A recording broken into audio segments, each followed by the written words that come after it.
오늘은 개혁주의와 세대주의로 본 요한계시록 강해 77번째 말씀을 증거하겠습니다. 오늘은 무르익은 7 대접의 심판, 이런 제목으로 하나님의 말씀을 증거하겠습니다. 우리가 지금 요한계시록 14장 14절로 마지막 20절까지 부분을 공부하고 있습니다. 이 부분은 둘로 나눌 수가 있습니다. 14절에서 16절까지가 곡식의 추수를 말씀하고 있습니다. 17절로 20절까지는 포도의 추수를 말씀하고 있습니다.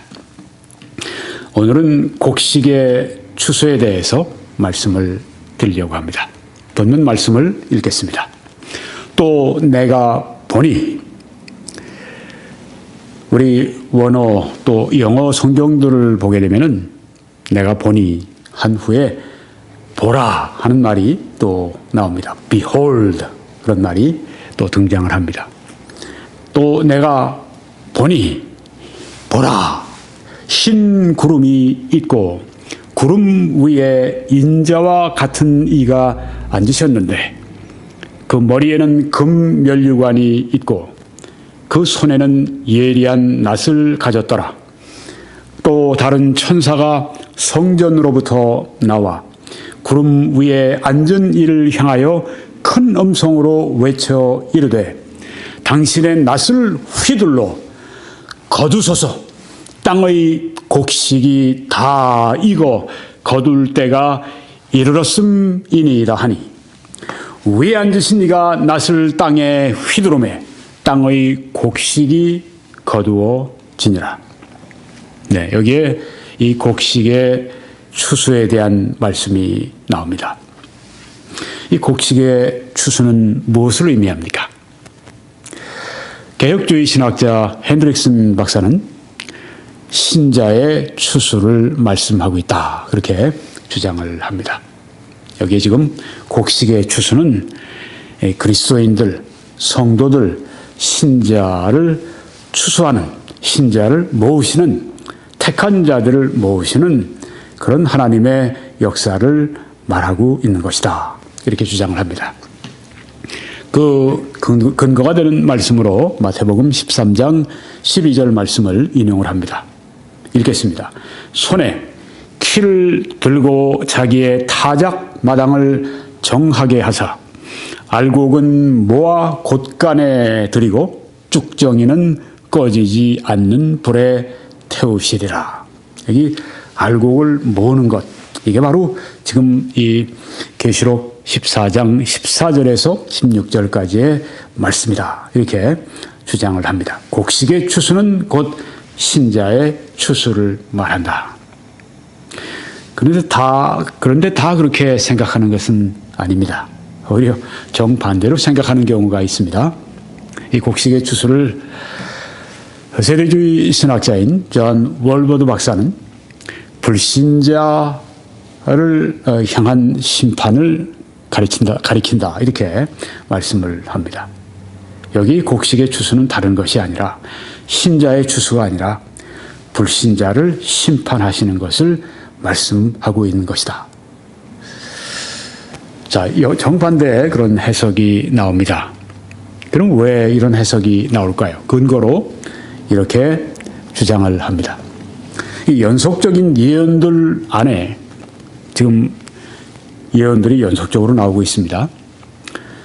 예언들 안에 신자들의 추수를 분명히 제시하는 뚜렷한 증거가 전혀 없다. 그렇기 때문에 지금 심판을 계속 말하고 있는 이 본문 말씀 가운데 이 곡식의 추수는 불신자 심판을 가르치는 것이다, 이렇게 말씀을 합니다.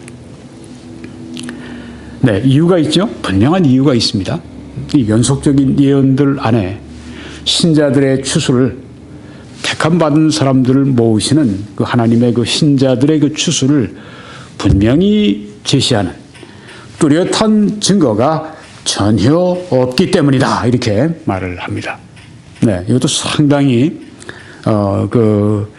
이 신빙성이 있는 그런 해석입니다. 이 곡식의 추수를 어떻게 이해하는가, 혹은 곡식의 추수를 어떻게 해석하는가, 큰 차이가 있습니다. 이건 신자들을 모으시는 하나님의 역사다. 아니, 그것은 불신자들을 심판하시는 하나님의 역사를 가리킨다. 이렇게 보는 것입니다. 왜 그렇습니까? 여기에 지금 이 문맥을 통해서 볼 때, 이 본문을 통해서 볼 때, 거기에 신자들의 추수라고 하는 것을 분명히 그렇게 제시하는 뚜렷한 증거가 없기 때문이다. 이렇게 곡식의 추수를 불신자의 심판으로 여기는 것은 유명한 세대주의 설교자인 또 개혁주의 설교자이기도 합니다. 개혁주의와 세대주의를 둘 다 가지고 있는 이 존 메가더 목사님은 세계적인 강해 설교자죠. 이번은 곡식의 추수를 신자의 추수가 아니라 불신자의 심판이라고 그렇게 주장을 합니다. 월버드 박사와 같은 주장을 하는 것입니다. 왜 그럴까요? 이유는 이것입니다. 예수님은 심판과 관련하여 추수 비유를 사용하셨기 때문이다. 이것이 이유라고 하는 것입니다. 상당히 신빙성이 있습니다. 근거가 확실합니다. 왜 여기 곡식의 추수를 불신자 심판이라고 이해를 하는가? 예수님께서 심판과 관련해서 이 추수의 비유를 심판과 관련해서 사용하셨기 때문이다 하는 것입니다. 이건 이제 본문의 문맥과 그렇게 일치해서 해석을 하는 것입니다. 그래서 이 말씀을 이제 우리들에게 제시를 합니다. 마태복음 13장 30절에 보게 되면 이 둘은 곡식과 가라지를 말합니다. 둘 다 곡식과 가라지, 추수 때까지 함께 자라게 두어라. 가라지를 빼버릴까요? 그렇게 물어보니까 예수님께서 둘 다, 곡식과 가라지 둘 다 추수할 때까지 함께 자라게 두어라. 그렇게 말씀을 하셨습니다. 아니, 우리가 상식적으로 보면 가라지를 뽑아야 곡식이 벼나 보리가 더 잘 자라지 않겠습니까? 그런데 왜 예수님은 여기에서 지금 그 가라지를 뽑지 말라고 하시는 겁니까?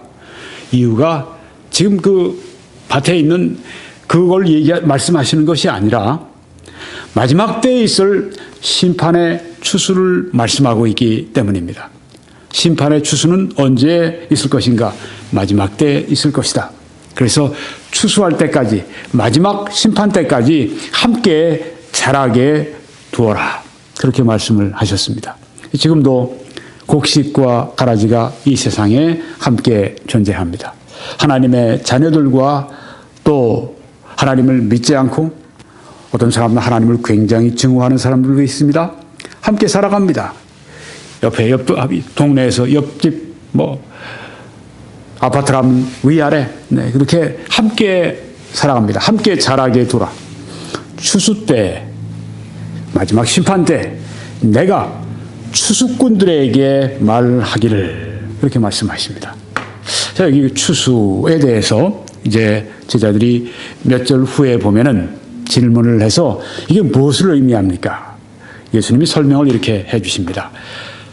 마태복음 13장 30절에서 가라지는 먼저 거두어 불사르게 단으로 묶고, 이게 가라지, 그 하나님을 믿지 않고 미워하지 않고 미워하고 그런 그 가라지들은 먼저 거두어라. 그리고 불사르게 단으로 묶어라. 그리고 곡식은 모아서 내 곳간에 넣어라 하리라. 이렇게 말씀을 하십니다. 그러니까 여기 지금 곡식과 가라지의 비유를 말씀하신 것은 마지막 심판 때를 말씀하고 있는 것입니다. 가라지를 뿌린 원수는 마귀요, 추수 때는 세상 끝이요, 종말이죠. 추수꾼은 천사들이니 그런즉 가라지를 거두어 불에 사르는 것 같이 세상 끝에도 그러하리라. 가라지를 다 뽑은 다음에 그것을 이제 모아서 불을 살라버립니다. 그것처럼 세상 끝에도 가라지들을 모아서 불에 사른다고 했습니다. 지옥불에 던져지는 것을 여기 뜻하는 것입니다. 인자가 그 천사들을 보내리니, 천사들은 추수꾼들이라고 했습니다. 그들이 그 나라에서 모든 넘어지게 하는 것과 또 불법을 행하는, 범죄를 하는, 죄를 짓는 그 사람들을 거두어 내어서 풀무불에 던져 넣으리니, 지옥불에 던져 넣으리니 거기서 울며 이를 갈게 되리라. 지옥 속에서 울면서 이를 갈게 될 것을 여기에 말씀합니다. 그러니까 이 가라지, 곡식과 가라지의 비유는 심판의 비유를 말씀하고 있다고 하는 것입니다. 그래서 이 곡식의 추수를 심판의 추수로, 불신자의 심판으로 그렇게 보고 있다고 하는 것입니다. 자, 곡식의 추수, 그 다음에 포도의 추수가 있습니다. 오늘은 곡식의 추수만을 지금 중점적으로 말씀을 드리는데요. 포도의 추수는 다음번에 말씀을 드리려고 합니다. 지금 잠깐 비교적으로 말씀을 드리면 곡식의 추수, 포도의 추수를 어떻게 이해하는가? 네, 개혁주의 신학자인 핸드릭슨 박사님은 곡식의 추수는 신자의 추수입니다. 말씀을 이미 드렸습니다. 그럼 포도의 추수는 무엇인가? 그건 불신자의 심판을 가리킵니다. 그 본문 보시게 되면 요한계시록 14장 17절에서 20절 그 본문 말씀을 보시게 되면 누구나 다 어떤 신학적인 그런 이 해석을 하고 있든지 동일하게 죄인들, 불신자의 심판이라고 하는 것을 알 수가 있습니다. 자, 두 가지 상반되는 그런 추수가 있습니다. 곡식의 추수는 신자의 추수요, 포도의 추수는 불신자의 추수 혹은 불신자의 심판이라고 그렇게 해석하는 것을 우리가 이 윌리엄 핸드릭슨 박사를 통해서 알게 됩니다. 그런데 이와는 달리 곡식의 추수는 신자의 추수가 아니라 불신자의 심판을 말하는 것이요, 포도의 추수는 불신자의 심판을 말하는 것이다. 이렇게 월버드 박사님 또 존 메가더 박사님 이렇게 주장을 합니다. 네, 둘 다 곡식의 추수나 포도의 추수나 다 불신자의 심판을 가리키는 것이다. 이렇게 보고 있습니다. 월버드 박사님은 곡식의 추수는 심판은 심판인데 일반적인 심판을 말한다. 어떤 심판이냐 하면 대환란 기간 동안에 일어나는 그 일반적인 심판을 거기에 말씀하고 있다. 포도의 추수는 무엇인가? 그것은 최종적인 심판, 아주 심판의 절정, 그것을 포도의 추수가 가리키고 있다. 곡식의 추수는 이 대환란, 7년 대환란 기간 동안에 있는 그런 모든 심판, 죄인에 대한 심판을 일반적으로 말하고 있고, 포도의 추수는 아주 절정을 말하고 있다. 최종적인 아주 절정의 심판을 말하고 있다. 이렇게 보는 것입니다. 즉 대환란 기간 동안에 이 심판을 말하는 것인데, 곡식의 추수는 쭉 1년의 일반적인 심판이고, 포도의 추수는 이 7년 대환란의 마지막에 최종 그리고 절정의 심판을 말하고 있다. 이렇게 이해를 하고 있습니다. 그런데 네, 여기에 보게 되면 우리가 6장부터 16장까지의 그 심판이, 세 가지 심판이 요한계시록에 나와 있는 걸 볼 수가 있습니다. 요한계시록 6장에서 16장까지. 인의 심판이 있죠. 나팔의 심판이 있습니다. 대접의 심판이 있습니다.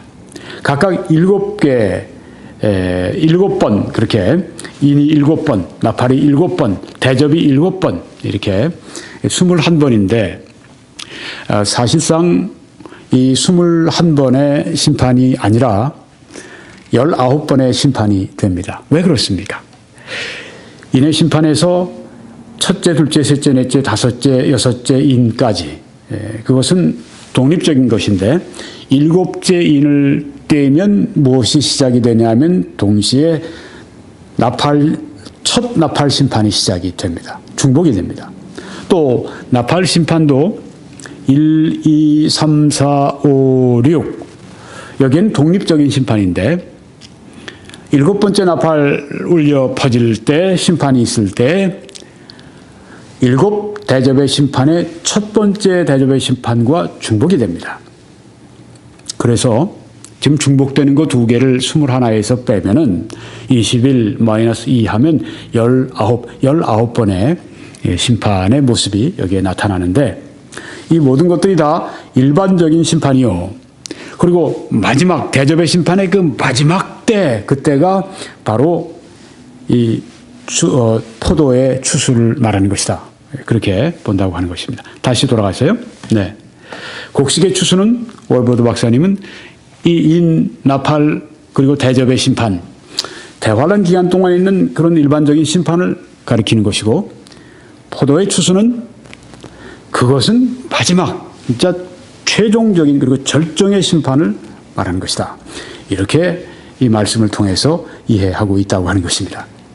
자, 우리가 좀 전에 핸드릭슨 박사님을 통해서 곡식의 추수는 신자의 추수요. 포도의 추수는 불신자의 심판을 말한다. 딱 아주 이렇게 둘로 대비가 되고 또 아주 심플, 간단합니다. 근데 여기에 월버드 박사님은 둘로 이렇게 대조가 되는 곡식의 추수는 곡식의 추수도 불신자의 심판이고 포도의 추수도 불신자의 심판이고 같은데 이제 심판의 성격이 다른 것을 여기에 말해주고 있습니다. 자, 그러면 누가 맞는가? 누가 맞는가라고 하는 것보다는 누가 어떤 점을 강조하고 있는가 하는 것입니다. 어떤 분들은 나는 저 개혁주의 신학자 핸드릭슨 박사의 말이 맞는 것 같아요. 네, 그렇게 생각을 합니다. 또 어떤 분은 이분이 말하는 게 맞습니다. 네, 이게 문맥과 상관해서 이렇게 믿는 바가 난 옳다고 생각합니다. 그렇게 생각하는 분이 있습니다. 각각 괜찮아요. 네, 자기가 볼 때 이것이 바로 하나님이 우리에게 말씀하시는 것이다. 이런 자기의 어떤 해석과 주관이 있다면 이건 본질적인 문제가 아니니까. 네, 이건 이렇게만 믿어야 절대적으로 옳다. 그렇게 주장하는 것이 아니기 때문에 예를 들면 우리가 예수님의 십자가의 구속의 죽으심 이건 뭐 두 가지 답이 없어요. 두 가지 해석이 없습니다. 하나뿐입니다. 네. 예수님의 동정녀 탄생 이것도 하나뿐이에요. 네. 예수님의 부활 하나뿐입니다. 근데 여기에 이 답은 꼭 어떤 것만이 100% 옳고 다른 건 다 틀렸다 이렇게 말하면 안 됩니다. 어떤 이제 스스로가 난 이게 그래도 더 맞아 이렇게 생각을 하게 되는데요. 그걸 따라가시면 됩니다. 그리고 존 메가더 목사님은 곡식의 추수나 포도의 추수나 둘 다 불신자의 심판을 가리킵니다. 라고 말합니다. 이 점에 있어서는 앞서서 월버드 박사님과 동일한데 구체적인 내용이 좀 다르죠. 곡식의 추수는 7 대접의 심판을 말합니다. 7 대접의 심판은 무엇인가요? 여러분이 보셨습니다. 인의 심판, 나팔의 심판, 대접의 심판, 세 번째 마지막에 그 심판을 말합니다. 7 대접의 심판을 가리킨다. 그런데 포도의 추수는 그와 달리 아마겟돈 전투를 가리킨다. 이렇게 보는 것입니다.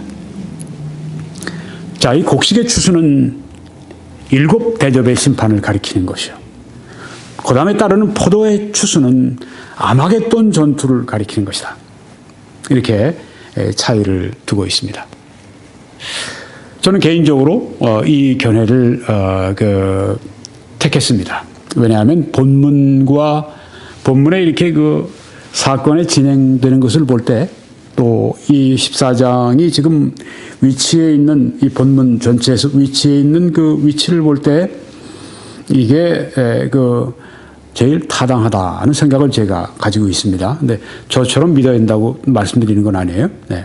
오늘 나머지는 이 관점으로 제가 말씀을 드리려고 합니다. 다시 한번 곡식의 추수, 앞에 있는 곡식의 추수, 요한계시록 14장 14절로 16절의 곡식의 추수는 7대접의 심판을 말하는 것이고, 포도의 추수, 이것은 요한계시록 14장 17절로 20절까지 바로 따라 나오는 이 포도의 추수, 그러니까 이 두 가지 추수가 곡물의 추수죠. 네, 곡식의 추수, 포도의 추수. 이것 포도의 추수는 아마겟돈 전투를 가리키는 것이다.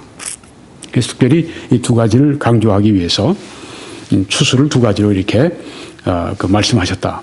이런 생각을 제가 하게 됩니다. 네, 그래서 7대접의 심판은 16장에 이제 나타나는데요. 16장에 7대접의 심판을 기록하고 있는데, 결국 이 7대접의 심판은 무엇을 가져오는가 하면 최종적인 바벨론의 멸망을 가져옵니다. 그리고 포도의 추수에서 그 비유로 말하는 그 아마겟돈 전쟁, 이것은 19장에 나옵니다. 거기에서는 그리스도의 원수들이 멸망하는 것이 나옵니다. 7대접의 심판 16장에서는 바벨론의 멸망이 그 결과로 나타나게 되고, 아마겟돈 전투, 이것은 19장에 나오는데 그것은 그리스도의 원수들의 멸망으로 결론을 짓게 된다고 하는 것입니다. 곡식의 추수에 대해서 우리가 본문 말씀을 조금 더 자세하게 관찰하고 마치겠습니다. 또 내가 보니 보라 하는 말씀이 있습니다. 이 사도 요한은 또 내가 보니 보라 이렇게 얘기한 것입니다. 이 내가 I looked and behold, 내가 보았는데 보라, 내가 봤는데 당신들도 보라는 얘기예요. 보라. 새롭고 중요한 주제를 시작할 때 이런 표현을 썼습니다. 사도 요한이요. 네. 내가 보니 보라. 새롭고 중요한 주제를 시작합니다. 지금요. 네. 무엇을 봅니까? 흰 구름이 있고, 흰 구름이 있어요. 하늘에 구름 위에, 이 구름은 무엇을 상징합니까? 영광을 상징합니다. 성경에서 구름은 권위를 상징합니다. 또한 그것은 심판을 상징하기도 합니다. 구름 위에, 흰 구름이 있고 구름 위에 인자와 같은 이가 앉으셨는데 하고 말씀을 했습니다. 인자, The Son of Man, 인자와 같은 이가 앉으셨는데, 여기 인자가 누구일까요? 다니엘서에도 이 인자가 나옵니다. 이 인자는 예수님이 가장 이 땅에 계실 때 가장 예수님 자신을 그렇게 호칭하실 때 가장 많이 사용하셨던 아주 애용하셨던 그런 호칭입니다. 예수님이 스스로를 말씀하실 때 인자가 온 것은 말씀하셨습니다. 많은데요. 제가 그저 한 구절씩만 여기에 선택을 해서 여기 기록을 했습니다. 마태복음의 8장 20절에도, 네, 마가복음 2장 10절에도, 마태복음에도 여러 구절이 있습니다. 마가복음에도 여러 구절이 있습니다. 제가 이것만 택한 것입니다. 누가복음에도, 요한복음에도, 네, 여러 구절들이 있는데 그 중에 한 구절만 제가 여기에 한 구절씩만 앞에 여러분에게 화면으로 보여드리는 것입니다. 많이 사용하셨습니다. 인자는, 네. 이것은 다니엘서 7장에도 나옵니다. 다니엘서는 구약성경의 요한계시록이라고 그렇게 불리워진다고 말씀을 드렸습니다.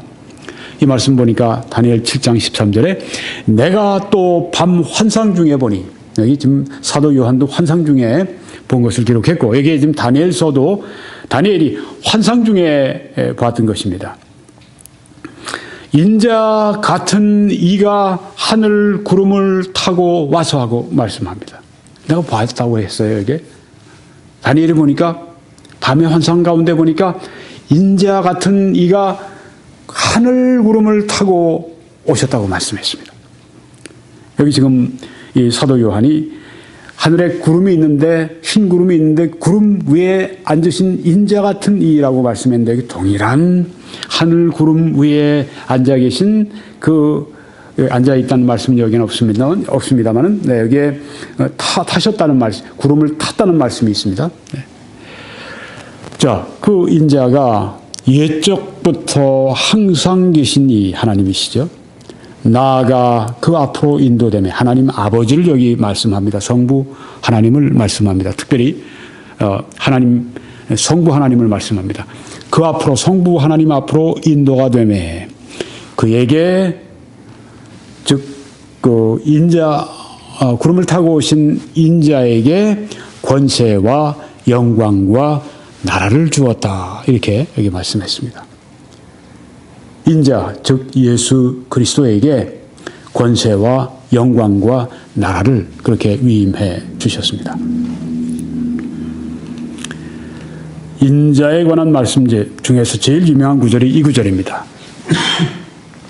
빌립보서 2장에 오히려 자기를 비워 종의 형체를 가지사 사람들과 같이 되셨고 사람의 모양으로 나타나사 이 사람의 모양 이렇게 여기 말씀하죠. 자기를 낮추시고 죽기까지 복종하셨으니 곧 십자가에 죽으심이라. 예수님이 인자이셨을 때 우리를 위해서 행하여 주신 구속의 역사를 여기 지금 말씀을 하고 있습니다. 사람의 모양으로 나타나셔서 자기를 하나님 아버지 앞에 낮추시고 죽기까지 하나님 아버지께 복종하셨으니 언제까지 복종하셨는가 하면 아주 죽기까지 복종하셨습니다. 곧 십자가에 죽으시는 처형당하시는 그때까지 복종하셨다. 우리들에게 하나님을 섬기는 완전한 모범을 보여주셨습니다. 인자. 그런데 그 인자의 머리에는 금면류관이 있다고 했습니다.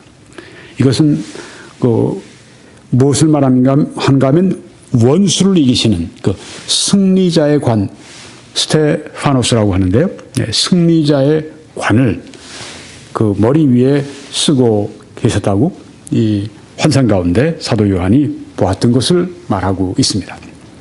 그 인자의 머리에 그리스도의 머리에는 구름을 타고 앉아 계신 그리스도의 머리에는 금면류관이 있는데 그것은 승리의 관이 씌어져 있었다고 하는 것입니다.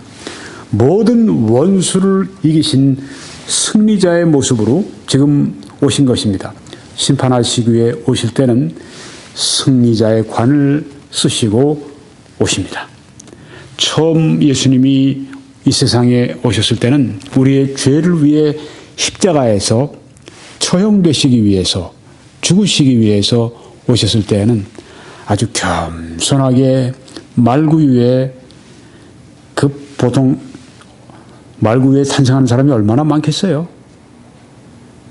예수님은 말구유에 그렇게 탄생을 하셨습니다. 아주 겸손하게 오셨지만 다시 오실 때는 금면류관 승리의 관을 쓰시고 모든 원수를 이기시는 승리자로서 오시고 그 손에는 예리한 낫을 가졌더라고 했습니다. 낫인데 예리한 낫입니다.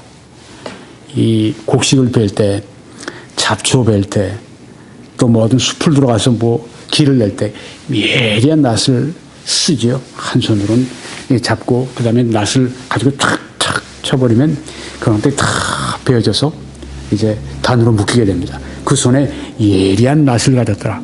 심판의 아주 무서운 도구가 그 예수님의 손 위에 들려있는 것을 보게 됩니다. 여기에 이 모습은 굉장히 두려운 모습입니다. 예리한 낫을 가지시고 지금 심판하시기 위해 오시는 흰구름을 타고 오시는 그리고 금면류관을 쓰신 그 인자 같은 이 즉 예수 그리스도는 그 손에 예리한 심판의 낫을 가지고 오신다고 하는 것입니다. 또 다른 천사가 성전으로부터 나왔습니다. 그리고 구름 위에 앉은 이를 향하여 인자 그 그리스도에게 천사가 큰 음성으로 외쳐 이르되 여기 아주 큰 음성이라고 특별히 표현한 이유는 무엇일까?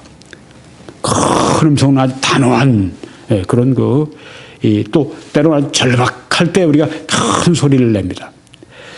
또 이 큰 음성은 능력과 권위를 또한 상징하기도 합니다. 외쳐 이르되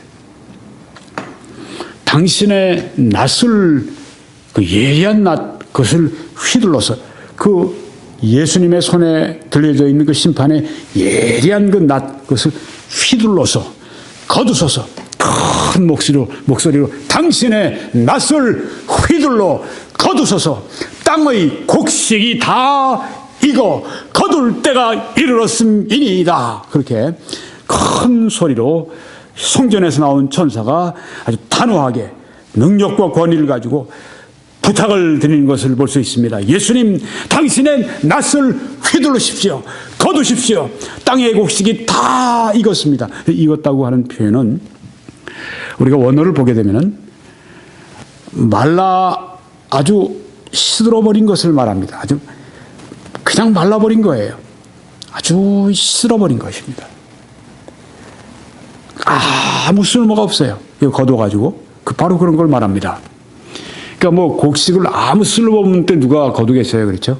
네, 곡식은 제일 잘 익었을 때 그때 착 베서 가져 나올 것이죠. 네, 그거 다 뭐 그냥 썩어 문드러지는 아주 마르고 시들고 이런 걸 왜 수확을 하겠습니까? 이것을 볼 때 이 곡식이 다 익었다. 우리 말로 표현으로 하면은 곡식이 아주 그냥 황금볕으로 황금볕이네 잘 익었네 이렇게 생각이 되지만 원어를 보게 되면 그렇지가 않아요. 그래서 원어 공부가 필요한 겁니다. 네. 그냥 우리 말로 읽어보면 다 익었다. 곡식이 다 익었다면 아이고 황금 벌판에 곡식이 잘 익었네. 추수할 때가 됐네. 뭐 우리 풍년가를 부르고 한번 우리 거두어 보세 이런 기분이 나는 건데 이게 그게 아니라고 하는 겁니다. 곡식이 다 익었다고 하는 것은 아주 말라 비틀어진 거예요. 시들해진 겁니다. 이건 추수할 때 이런 열매를 우리가 먹으려고 추수하는 게 아닙니다. 이건 가라지들 이런 걸 다 그냥 베가지고 이건 그냥 갖다가 불사르기 위해서 있는 것입니다. 아무 쓸모없이 폐기처분한 상태. 거둘 때가 됐습니다. 이 세상에 악한 사람들이 아주 이젠 정말 너무너무 악해져서 아무 쓸모없는 그런 사람들이 됐습니다. 이제는 그들을 심판할 때가 됐습니다. 무르익었습니다. 오히려 아주 지금 너무 익었습니다. 너무 아주 마르고 시들었습니다. 그런 뜻입니다. 거둘 때가 이르렀음이니이다. 심판의 때가 왔습니다. 심판이 한번 그 때가 오게 되면 그때는 아주 무섭게 집행이 되죠. 네, 하나님의 이 경륜에서 보게 되면 심판의 날에 아주 무섭게 심판이 오래 참으시지만 죄인들이 구원받기를 원하셔서 오래 참으시지만 때가 되면 어느 것도 이 예리한 낫을 가지고 심판하시는 것을 피할 자가 아무도 없습니다. 왜? 우주의 주권자께서 결국 마지막 그 지혜로 말미암아 판단하신 것을 행하시는 때가 그때이기 때문입니다.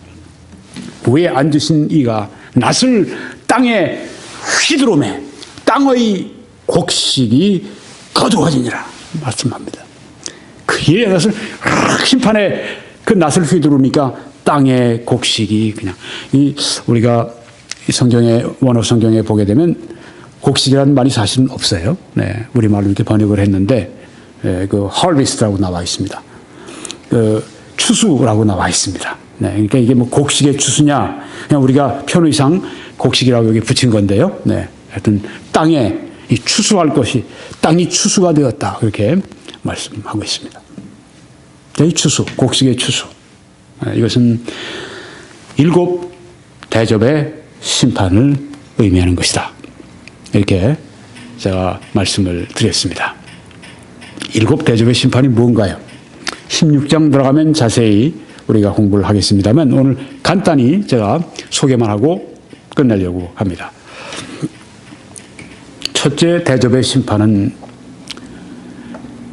여러분이 오른쪽에 보시면 이 사람들의 등에 나 있는 그 종기 아주 참 징그럽고 그런 종기난 모습을 보여주고 있습니다. 사람들의 몸에 종기가 나요. 요한계시록 16장 2절에 첫째 천사가 가서 그 대접을 땅에 쏟음에 짐승의 표를 받은 사람들과 그 우상에게 경배하는 자들에게 악하고 독한 종기가 나더라. 이게 7번째 일곱 대접의 첫 번째 대접의 심판입니다. 둘째 대접의 심판은 뭘까요? 네, 저 바다에 그 대접을 바다가 피로 변합니다. 그래서 해양 생물이 다 죽습니다. 둘째 천사가 그 대접을 바다에 쏟음에 바다가 곧 죽은 자의 피같이 되니 바다 가운데 모든 생물이 죽더라. 해양 생물, 생선이 다 죽어요. 온 바다에 있는 모든 생선이 다 죽어요. 난리가 날 일이죠. 둘째 대접의 심판입니다. 셋째 대접의 심판이 무엇인가? 이게 사실 7년 대환란에 때가 언제쯤 되는가? 한 6년에서 이제 7년에 끝나는데 6년에서 7년 사이가 될 것 같아요. 네, 아주 마지막 때 지구상의 하나님의 그 죄에 대한 심판의 그 무서운 심판의 최종적인 단계에 들어갔을 때니까 얼마나 무서운 심판이 되겠습니까? 셋째 대접의 심판이 뭘까요? 요즘 오른쪽에 백두산 천지가 보이는데 강이나 물 근원, 네, 그러니까 뭐 호수도 들어가겠고, 네, 뭐 약수터에 뭐 그 물샘도 거기에 포함되겠고, 이 물 근원이 피로 변하게 됩니다. 셋째 천사가 그 대접을 강과 물 근원에 쏟음에, 대접을 강에다가 물 근원에 쏟음에 피가 되더라. 강이 피가 되고 호수가 피가 되고 피가 다 돼버립니다. 그 안에 있는 생물들이 다 죽겠죠, 물론. 네. 피가 된다. 아까는 바다가 피가 돼서 해양 생물이 죽었고, 이번엔 민물이 피가 돼서 민물고기들이 또 다 죽었을 거고, 왜 이렇게 피가 되는가? 요 4절인데 6절에 보면 이런 말씀이 있습니다. 그들이 성도들과 선지자들의 피를 흘렸으므로 그들에게 피를 마시게 하신 것이 합당하나이다 하더라. 어떤 면에서는 피는 피로, 네, 이런 심판의 그 원리가 나타나 있는 것을 볼 수가 있습니다. 넷째 대접의 심판은 무엇입니까? 태양이 뜨거운 열기를 발해서 사람들을 태웁니다. 넷째 천사가 그 대접을 해 쏟음에 해가 권세를 받아 불로 사람들을 태우니 아주 무서운 그런 그 열기가 태양으로부터 나와서 사람들이 막 몸이 탑니다. 다섯 번째 대접의 심판은 무엇입니까? 캄캄한 어둠이 세상에 임합니다.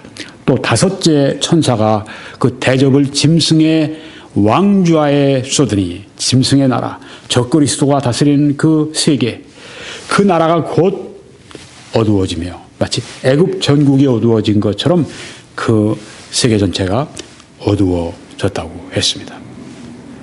낮인데 갑자기 그냥 온 전 지구상이 새까맣게 된다고 해보십시오. 갑자기 밤이 된다고 생각해 보십시오. 굉장히 두려움이 임할 것입니다. 여섯 번째 대접의 심판은 그 어둠이 얼마나 오래 지속되는지는 성경이 분명히 말씀하지 않기 때문에 제가 분명히 말씀 못 드립니다. 여섯 번째 대접 보니까 동방에서 오는 군대가 이제 아마겟돈 그 전투를 하기 위해 가는 그 길을 마련해 주기 위해서 유브라데스 강이 말라버립니다. 마치 홍해가 갈라진 것처럼 이번엔 유브라데스 강이 아주 말라버립니다. 성경에 보니까 갈라지는 게 아니라 아주 말라버리는 그런 것이 여기에 지금 나오고 있는데요. 또 여섯째 천사가 그 대접을 큰 강 유브라데에 쏟음에 강물이 말라서 동방에서 오는 왕들의 길이 예비되었더라. 자세한 건 다음번에 말씀드리겠습니다. 일곱 번째 대접의 심판은 역사상 가장 큰 지진이 이 지구촌을 흔들어 버리는 것을 볼 수가 있습니다. 저건 지금 얼마 전에 몇 년 전에 있었던 그 위험한 아주 두려운 치명적인 하이티의 그 지진 현장을 보여주고 있습니다. 일곱째 천사가 그 대접을 공중에 쏟음에 큰 음성이 성전에서